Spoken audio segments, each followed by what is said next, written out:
आप सभी भाई बहनों का आध्यात्मिक ज्ञानात्मक चैनल की संध्या बेला ज्ञान कक्षा में एक बार फिर स्वागत है। आज की चर्चा का विषय है कामनाओं का चक्रव्यूह।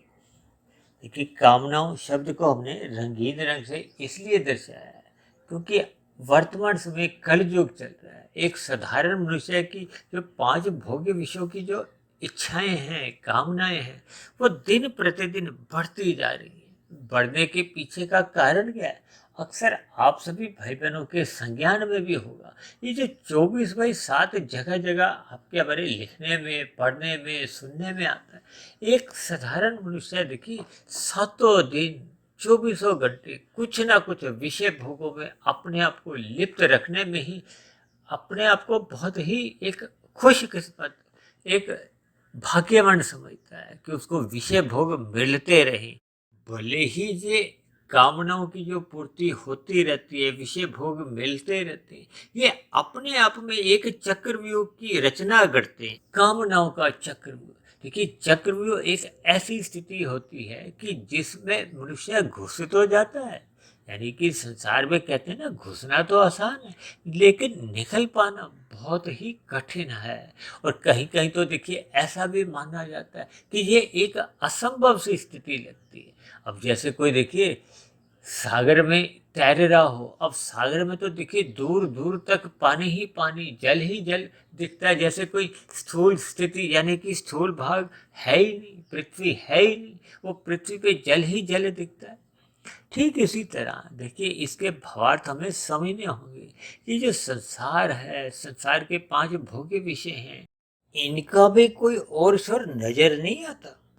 कोई दूर दूर तक कोई ऐसे भोग खत्म हो जाए, इनका कोई अंत नहीं है। आज संसार में देखिए कितने ही प्रकार के विषय भोग बढ़ते जा रहे हैं। भले ही ये 5 रूप से ही देखिए मुख्य केंद्र होते हैं, गंध, रस, रूप, स्पर्श और शब्द। लेकिन इन 5 रूपों में ही देखिए इसकी अलग अलग इतनी स्थितियां बढ़ती जा रही हैं कि आप किसी भी मॉल में जब जाते हो तो कितने ही प्रकार के पदार्थ हैं, खाने के, पीने के, पहनने के। यानी कि आपके हमारे जीवन में सुख सुविधा के इतने साधन हैं, उन सभी स्थितियों का यहाँ पर हम कल्पना भी नहीं कर सकते। आज पूरे संसार में ही ये विषय भोगों की जो एक कामनाएं हैं, एक संसारी मनुष्य की देखिए बढ़ती जा रही है। और बढ़ते बढ़ते मनुष्य भोग करने वाला तो देखिए थक जाता है। थकने का अभिप्राय क्या है कि आपका मेरा जो एक स्थूल शरीर है, जो स्थूल शरीर इन विषय भोगों को भोगता है। देखिए, 5 आपके हमारी स्थूल शरीर के स्तर की जो एक ज्ञानेंद्रिय है, नाक, जिह्वा, आंख, त्वचा और कान, ये भोगते भोगते तो थक सकती हैं, लेकिन विषय भोगों का कोई अंत नहीं है। अब आप ब्याह शादियों में भी जाते हो तो देखिए, आप कितने पदार्थ ले पाते हो, खाते खाते आप थक जाते हो और फिर आप रुक जाते हो। लेकिन पदार्थ तो ब्याह शादी में भी समाप्त नहीं होते। ठीक ऐसे ही पूरे के पूरे संसार में ये विषय भोगों का जो एक पसारा है, वो बहुत ही लंबा चौड़ा है, जिसका कोई अंत नहीं है। इसलिए मैंने देखिए कामनाओं को एक चक्र, एक नाम इसीलिए दिया है क्योंकि कामना तो देखिए सुखों की ही आदमी रखता है। कोई दुख की इच्छा तो कोई भी नहीं रखता, क्योंकि ये तो आपका हमारा स्वभाव ही नहीं है। आत्मा का ऐसा स्वभाव ही नहीं है। किसी भी पशु का, पक्षी का कोई भी दुख नहीं चाहता। इसलिए तो कहा जाता है, जिस चीज को कोई भी नहीं चाहता उसी का नाम ही तो देखिए एक स्वभाव है। और शास्त्रों में तो देखिए आत्मा का एक स्वभाव, आनंद की प्राप्ति का लक्ष्य सदा आत्मा का बना रहता है।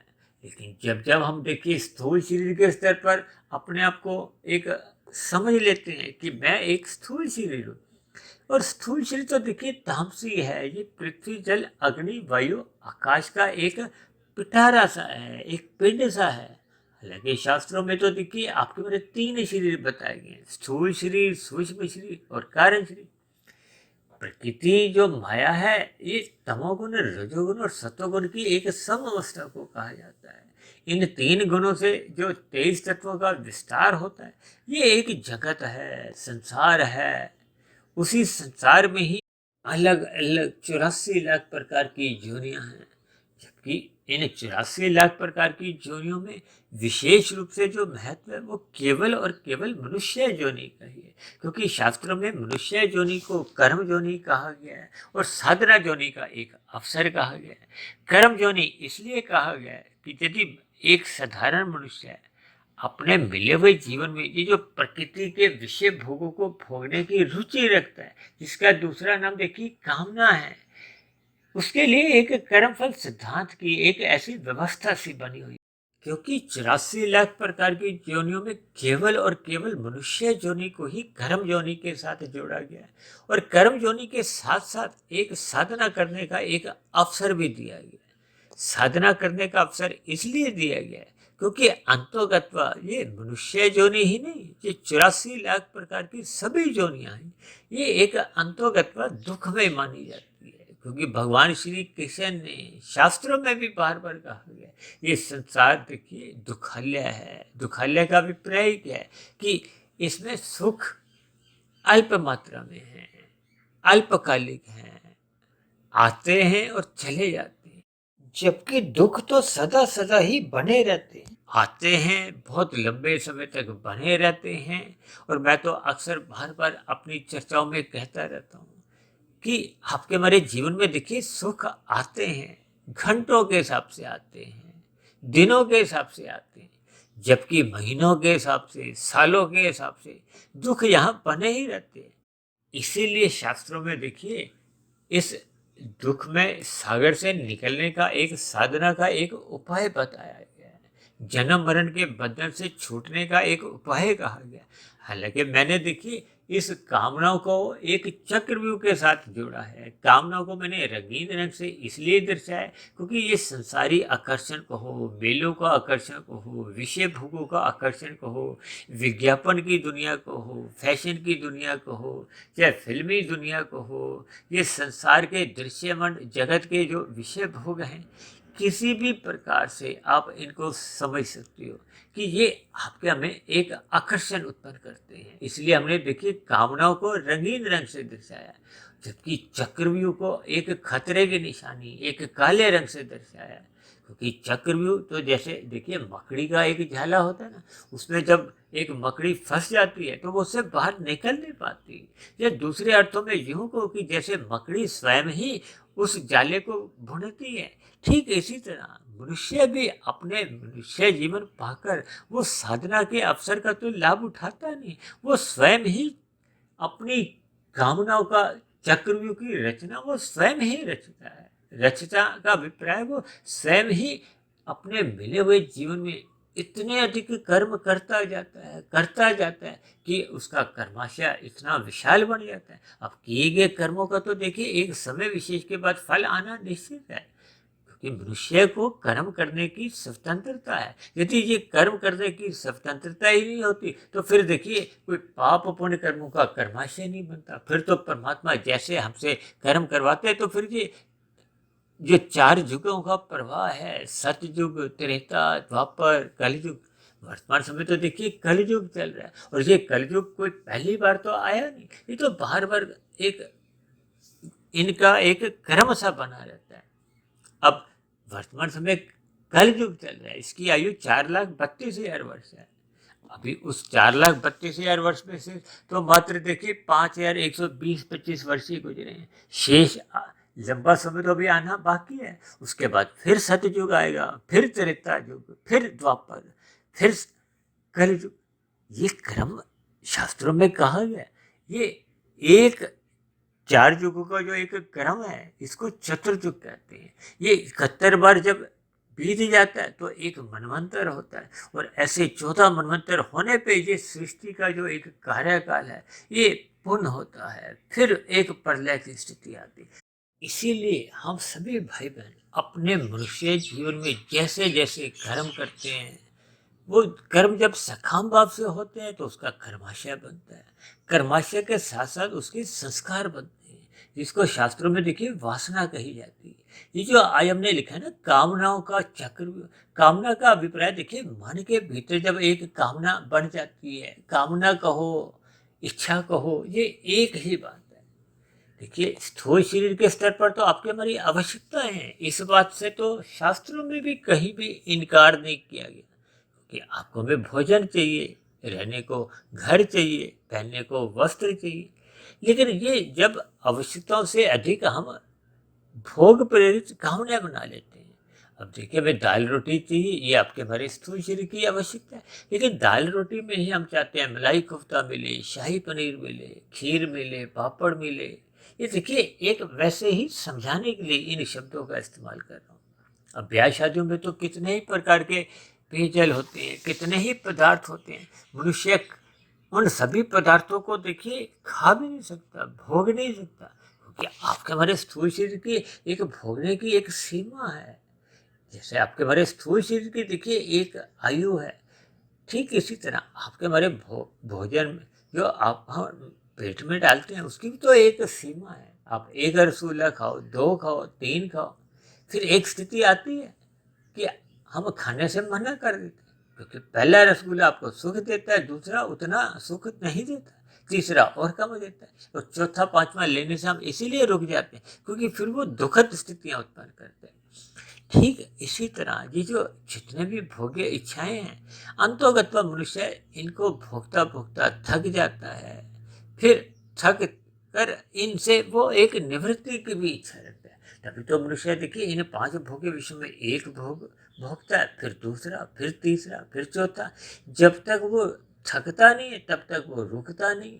रुकने का अभिप्राय क्या है कि जब वो भोग भोग के थक जाता है तो फिर वो नींद में जाता है। नींद में एक सुख की प्रतीति होती है, फिर उठकर फिर वो विषय भोग भोगता है। बस इन्हीं कामनाओं में ही उसका एक जीवन बीतता जाता है। मिले हुए जीवन के उद्देश्य को मनुष्य समझ नहीं पाता। इसीलिए तो बार बार कहा जाता है कि मनुष्य को अपने मिले हुए जीवन में पशु वृत्तियों से ऊपर उठना है, क्योंकि ये जो भोग विषय हैं, आहार, मैथुन, निद्रा, व्यय, इनको शास्त्रों में इसीलिए पशु वृत्तियों के साथ जोड़ा गया।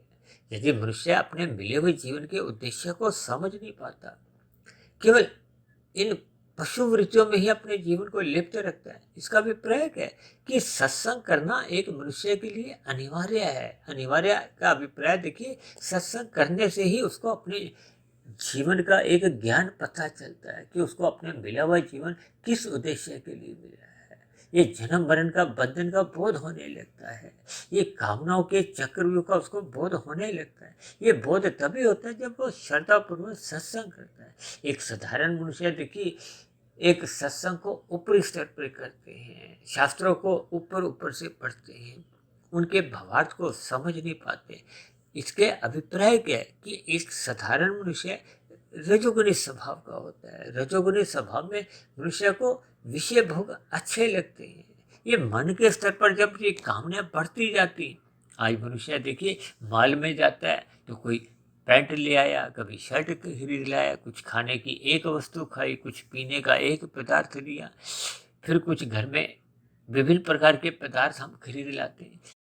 यानी जब तक मनुष्य की इन विषय भोगों से एक तृप्ति या संतोष नहीं आते, क्योंकि इन कामनाओं को तो देखिए अग्नि के समान जोड़ा गया है। जैसे अग्नि की कभी तृप्ति नहीं होती, ठीक इसी तरह आपके हमारे भोग्य विषयों की देखिए कामनाओं की ये एक तृप्ति हो नहीं पाती। उसका कारण है रजोगुण।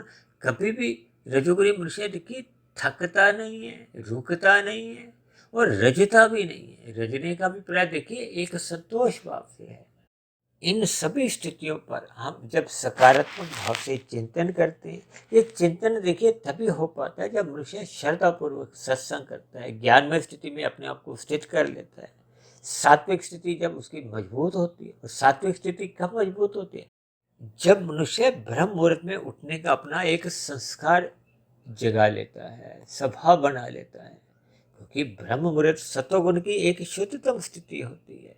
देखिए, आपके हमारे कमरे में जब 1 वाट का बल्ब जल रहा होता है तो हमें स्थूल वस्तुएं नजर आती हैं। जब हम उससे 10 वाट का बल्ब लगाते हैं तो आपको हमें थोड़ी सूक्ष्म वस्तुएं भी नजर आने लगती हैं, और जब हम 100 वाट का बल्ब लगाते हैं तो अति सूक्ष्म जो स्थितियाँ हैं उनका भी आपको हमें बोध होने लगता है। जब हम पढ़ाई लिखाई करते हैं तो हम अधिक वाट के बल्ब में करते हैं। यदि हमने देखिए थर्मामीटर में अपना तापमान चेक करना है, ये सभी स्थितियाँ हम अधिक रोशनी में ही एक समझ पाते हैं, देख पाते हैं। ठीक परमात्मा का ये जो ज्ञान विज्ञान है, प्रकृति के 3 गुणों की स्थितियां हैं, ये कलयुग, त्रेता, द्वापर, सतयुग की स्थितियां हैं, आत्मा परमात्मा की क्या क्या स्थितियां हैं, इन सभी स्थितियों पर मनुष्य तभी चिंतन कर पाता है जब उसका ज्ञान एक बड़े स्तर का हो। जैसे अधिक वाट के बल्ब में आपको में अधिक सूक्ष्म वस्तुएं रखी हुई नजर आती है। ऐसे ही जब आपका हमारा ज्ञान का स्तर बढ़ने लगता है, ब्रह्म मुहूर्त में उठने लगते हैं, तो फिर हमें आत्मा परमात्मा का सजातीय संबंध का बोध होने लगता है, क्योंकि आत्मा तो ज्ञान स्वरूप है और ज्ञान स्वरूप और रहने पे फिर परमात्मा के प्रति उसका एक रुचि जागती है, आनंद पाने की इच्छा जागृत होती है। लेकिन ये इच्छा आनंद पाने की तभी जागृत होती है जब वह अपने कारण शरीर के स्तर पर शुद्धिकरण करता है। कारण शरीर के स्तर पर शुद्धिकरण तभी हो पाता है जब मनुष्य स्थूल शरीर के स्तर पर केवल अपनी आवश्यकताओं की पूर्ति के लिए पुरुषार्थ करता है और शेष समय को साधना में लगाता है। साधना करने का भी प्रयास है कि अब उसको मन बुद्धि के स्तर पर विषय भोगों की कामना समाप्त हो जाती है। शास्त्रों में योग दर्शन में कहा गया ना, चित्त वृत्ति निरोध। चित्त का अभिप्राय देखिए मन से ही दिया जाता है। मन में जब ये भोग विषयों की जो एक कामनाएं वो समाप्त होने लगती हैं, रुक जाती हैं, तो फिर कार्य शरीर के स्तर पर उसकी ज्ञान में स्थितियां बनती हैं। लेकिन जब हम सकाम भाव से कर्म ही नहीं करते तो फिर आपका हमारा कर्माशय नहीं बनता। बना हुआ कर्माशय ही ये कारण शरीर में एक अलग अलग स्थितियां को हो। सकाम भाव से जब कर्माशय बनता है तो उससे संबंधित संस्कार बनते हैं। इन कर्माशय का और संस्कार का आत्मा के ऊपर फिर प्रभाव पड़ता है। यदि हम तामसिक विषयों का अधिक संग करते हैं, भोग करते हैं, तो तामसिक विषय तो देखिए एक अंधकार में स्थिति है, क्योंकि तमोगुण प्रकृति का एक निकृष्ट गुण है।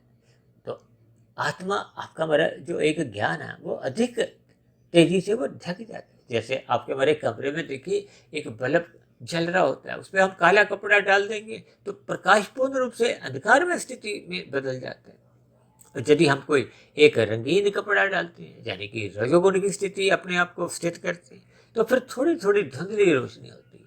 इसी तरह राशि मनुष्य का देखिए ज्ञान धुंधला होता है, उसकी कामनाएं बढ़ती जाती हैं, वो अपने ही विषय भोगों की कामनाओं का चक्रव्यूह स्वयं ही बढ़ता जाता है, बढ़ता जाता है, और फिर उसमें वो अपने आप को बाहर निकाल नहीं पाता। बाहर निकालने का एक ही रास्ता है सत्संग करना, ज्ञान में स्थिति में रहना। ज्ञान में स्थिति में आने पे फिर हम अपने कर्मों की जो एक दिशा है उसमें परिवर्तन ले आते हैं। हम केवल अपने स्थूल शरीर की अवस्था तक ही अपने जीवन को एक व्यवस्थित करते हैं, शेष समय को हम साधना में लगाते हैं। साधना करने का भी प्रयास है कि हम निष्काम भाव से कर्म करते हुए अपने कर्तव्य कर्मों का पालन करते हैं, परमात्मा की स्मृति में अपनी दिनचर्या एक व्यवस्थित कर लेते हैं। जब ये सभी स्थितियाँ क्रमबद्ध तरीके से बनने लगती हैं तो फिर आपका हमारा ये जो कामनाओं का जो एक चक्रव्यूह है ये कमजोर होने लगता है। धीरे धीरे ये कमजोर होते होते फिर समाप्त होने लगता है, क्योंकि मन में बनी हुई इच्छाएं कहो, कामनाएं जब ये बढ़ती जाती हैं तो फिर यही कारण शरीर में जाकर एक वासना का रूप धारण कर लेती है। वासना बनने पे फिर ये बार बार की जो एक जन्म है वैसी वैसी वासनाएं पुनः उठती रहती हैं। वासना का अभिप्राय देखिए कारण शरीर से होता है, स्वभाव से होता है, संस्कारों से होता है।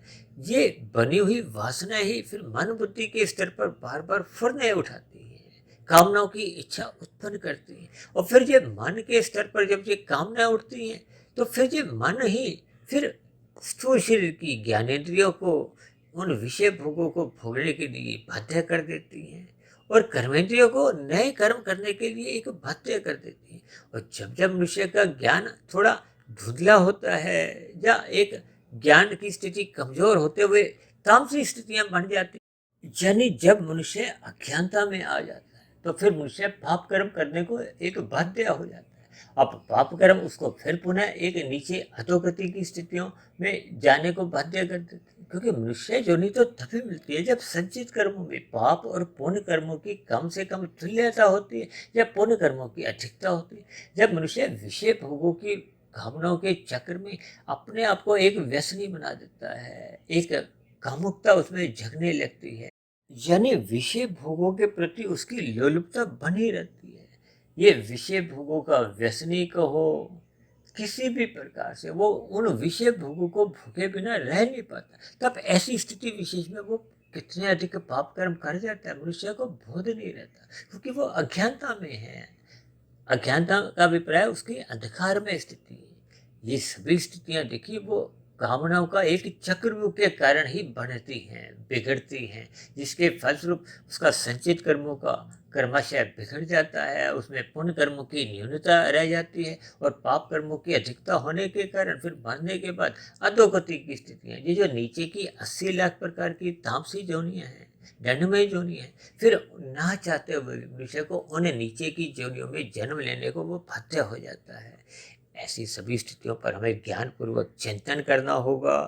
इस कामनाओं के चक्रव्यूह से निकलने के लिए हमें सत्संग करना होगा और सत्संग निरंतर श्रद्धापूर्वक करते रहने से ही आपके हमारे कार्य शरीर में एक शुद्धिकरण होने लगता है, शुभ संस्कार बनने लगते हैं और जो पहले के बुरे संस्कार होते हैं, भोग प्रेरित संस्कार होते हैं, वो क्रमशः कमजोर होने लगते हैं, कमजोर होते होते दग्ध बीज होने लगते हैं। तब ऐसी स्थिति विशेष में कारण शरीर में जब शुभ संस्कार अधिक होने लगते हैं तो फिर मन बुद्धि के स्तर पर भी अच्छे अच्छे विचार आते हैं। वो अच्छे अच्छे विचार फिर मनुष्य को एक साधना में लगाते हैं। स्थूल शरीर के स्तर पर जब साधना आरंभ हो जाती है तो फिर मनुष्य का ये जो चक्रव्यूह है वो कमजोर होने लगता है और कमजोर होते होते ऐसी स्थितियां बनती है जब मनुष्य इस चक्रव्यूह को तोड़ता हुआ मायातीत की स्थिति को प्राप्त होता है।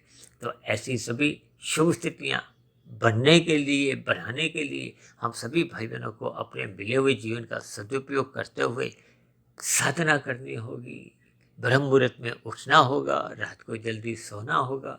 ऐसी सभी शुभ स्थितियां आप सभी भाई बहनों के जीवन में भी जल्द से जल्द बनने लगें। इन्हीं शुभकामनाओं के साथ आज की चर्चा विशेष को यही विश्राम देते हैं। कल सुबह फिर मिलते हैं ब्रह्म मुहूर्त उपदेश कक्षा में। तब तक आप अपने आध्यात्मिक मित्र सुधीर भाटिया फकीर को इजाज़त दें। आप सभी भाई बहनों को बहुत बहुत शुभ रात्रि और सुबह ब्रह्म मुहूर्त में उठने के लिए मेरी ओर से आप सभी भाई बहनों को बहुत बहुत शुभकामनाएं। फिर भी वीडियो संबंधित आपके मन में कोई प्रश्न हो, कोई मेरी कही बातों पर आपको आपत्ति हो, तो नीचे दिए गए कमेंट्स बॉक्स पर जाकर आप अपना प्रश्न, अपनी आपत्ति लिख सकते हो। तो चर्चा विशेष को ध्यानपूर्वक सुनने के लिए आप सभी भाई बहनों का बहुत बहुत धन्यवाद।